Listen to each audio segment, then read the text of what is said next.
श्रीमद् भगवद गीता अध्याय 1 कुरुक्षेत्र के युद्ध स्थल में सैन्य निरीक्षण। श्लोक 11।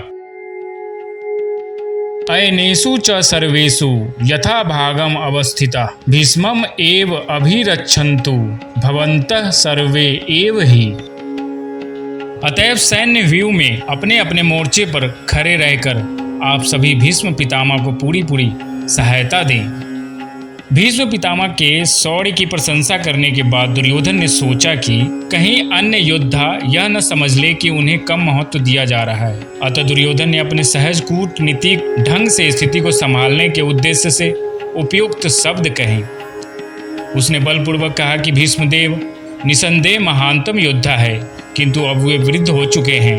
अतः प्रत्येक सैनिक को चाहिए कि चारों ओर से उनकी सुरक्षा का विशेष ध्यान रखें। हो सकता है कि वे किसी एक दिशा में युद्ध करने में लग जाएं और शत्रु इस व्यस्तता का लाभ उठा ले। अतः यह आवश्यक है कि अन्य योद्धा मोर्चे पर अपनी अपनी स्थिति पर अडिग रहें और शत्रु को व्यूह न तोड़ने दे। दुर्योधन को पूर्ण विश्वास था कि कुरुओं की विजय भीष्मदेव की उपस्थिति पर निर्भर है। उसे युद्ध में भीष्मदेव तथा द्रोणाचार्य के पूर्ण सहयोग की आशा थी, क्योंकि वह अच्छी तरह जानता था कि इन दोनों ने उस समय एक शब्द भी नहीं कहा था जब अर्जुन की पत्नी द्रौपदी को असहाय अवस्था में भरी सभा में नग्न किया जा रहा था, और तब उसने उनसे न्याय की भीख मांगी थी, यह जानते हुए भी कि इन दोनों सेनापतियों के मन में पांडवों के लिए स्नेह था। दुर्योधन को आशा थी कि वे इस स्नेह को उसी तरह त्याग देंगे जिस तरह उन्होंने ध्रुत क्रीड़ा के अवसर पर किया था।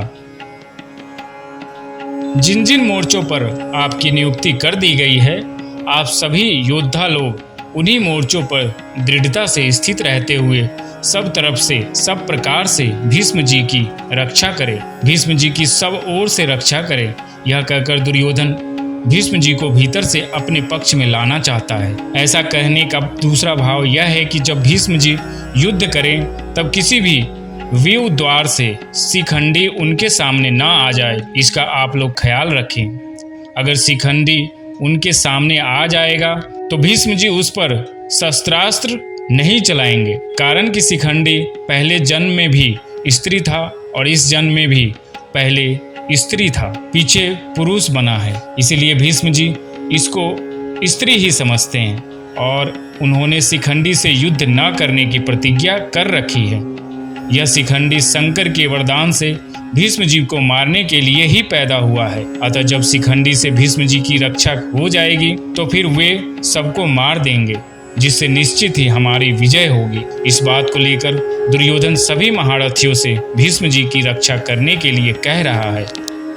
द्रोणाचार्य के द्वारा कुछ भी न बोलने के कारण दुर्योधन का मानसिक उत्साह भंग हुआ देखकर उसके प्रति भीष्म जी के किए हुए स्नेह सौहार्द की बात संजय आगे के श्लोकों में प्रकट करते हैं।